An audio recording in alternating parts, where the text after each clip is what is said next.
Bien, un saludo a todas las personas que están escuchando este video. El tema en que me encargaron es electrolitos extra e intracelulares. Mi nombre es Víctor Ayala y yo soy estudiante del cuarto año de Medicina de la Universidad Nacional Mayor de San Marcos, Lima, Perú. Primero, ¿por qué nos interesa saber el estudio de los electrolitos? Y es que es necesario considerar que como seres vivos nosotros tenemos ciertas características. Y es más, es necesario recordar que las actuales teorías del origen de la vida sostienen justamente que ésta se inició en el mar. Es decir, al inicio, las primeras células estuvieron ubicadas en el mar, y nosotros sabemos que el mar es de característica salada, es decir, de por sí ya tiene iones y cationes que interactuaban con estas primeras células. Entonces, se puede decir que las primeras células o los primeros indicios de la vida que surgieron en el mar ya tenían en cuenta su medio interno, su relación con los electrolitos, con el agua.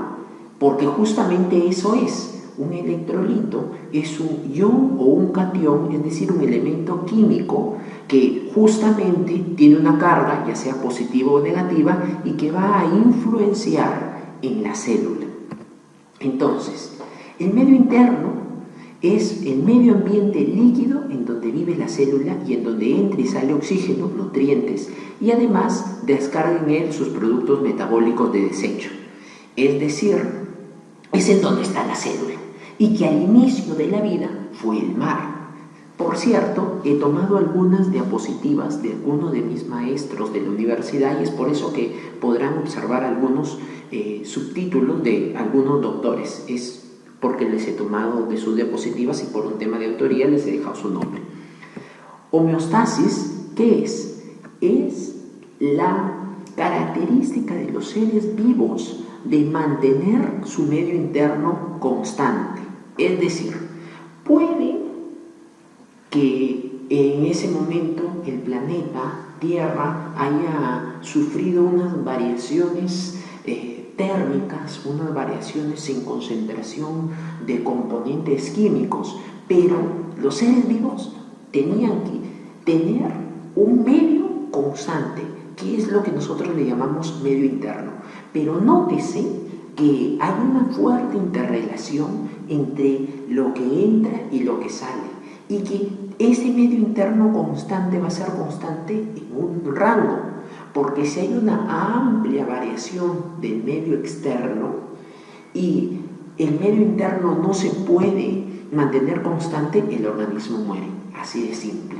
Entonces, electrolitos tenemos que nosotros pensar inmediatamente en compuestos químicos iónicos, ya sean cationes o aniones, que tienen que estar en unas concentraciones estándares en los seres vivos, y que si varía esto, peligra la vida, o más aún puede generar la muerte, dependiendo de esa variación.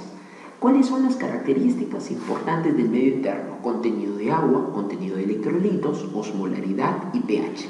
El día de hoy el tema es acerca de contenido de electrolitos. Pues bien, sigamos.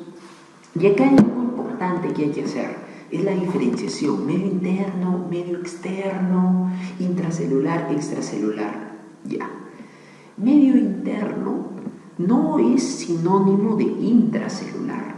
El intracelular está definido como el espacio que está en el interior de la célula. El medio interno es aquel medio que está alrededor de la célula y que es de características constantes, que en este caso vendría a ser el líquido extracelular. Ese es solamente por un tema didáctico que hay que aclarar. Ahora sí, pasemos. Contenido electrolitos del medio interno, es decir, del extracelular. Van a haber aniones y cationes. Características importantes. Primero, son eléctricamente neutros, es decir, la suma de los cationes con los aniones va a dar cero. O sea, positivo se va a anular con negativo. Lo más importante es recordar que en el medio extracelular, el medio interno, el catión más abundante es el sodio, con una concentración de 140.000 equivalentes por litro. El anión más importante es el cloro, junto con el bicarbonato. Entonces, en esta gráfica nosotros observamos acá compartimento intracelular y acá lo que viene a ser el medio interno, tanto el plasma como el extracelular. Todo esto es extracelular en realidad, ¿no? Espacio intersticial estaría acá, como el plasma. ¿Qué características tiene? En el espacio extracelular abunda el sodio como catión más importante, mientras que en el intracelular abunda el potasio. Y esto es importante, ¿por qué? Porque recordemos que para que podamos vivir tenemos que mantener una homeostasis. Por ejemplo, es ya vital tener ciertos rangos. Es necesario saber que el potasio está normal en unas concentraciones de 3.5 a 5. Si es que baja o disminuye esas concentraciones, hay una alteración, ya sea hipercalemia o hipocalemia. Lo mismo con el sodio. En el sodio se dice 140 más menos 5, es decir, de 135 a 145, si no hay hipernatremia o hiponatremia. ¿Y por qué es importante esto? En el cuerpo humano nosotros tenemos células que pueden ser, todas las células tienen un potencial de membrana, para empezar, es decir, son eléctricas, tienen un potencial de membrana justamente, pero algunas son excitables y otras no son excitables. ¿Cuáles son las excitables? Las neuronas y el músculo.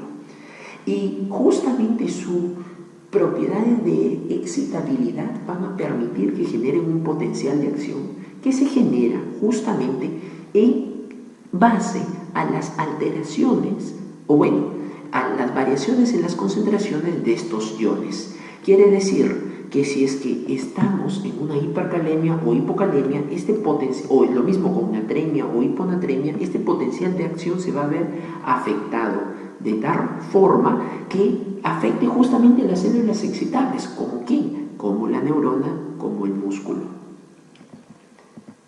Por ejemplo, acá está las fases del potencial de acción del músculo cardíaco, pero ese es otro tema aparte.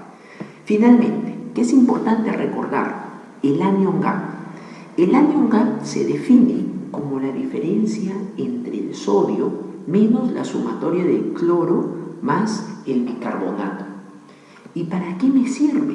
Pues bien, vemos en esta gráfica que los cationes extracelulares y los aniones equivalen a cero, entre ellos sus cargas se anulan. Sin embargo, nosotros podemos medir el sodio, podemos medir el cloro, el bicarbonato, pero hay una cantidad de aniones que no pueden ser medidas. Y estos aniones que no son medidos se les llama anion gap, que normalmente tiene que ser un valor de 12. ¿Cómo se obtiene el anion gap? De manera práctica, restando el sodio menos el cloro menos el bicarbonato. Y se acepta un rango de 10 más menos 2, o sea, entre 8 y entre 12. Eso es todo. Ha sido una introducción muy rápida. Muchas gracias por este video. Y es difícil explicar cada una de las alteraciones de los electrolitos en un pequeño tiempo, pero he querido dar lo esencial del mensaje. Muchas gracias.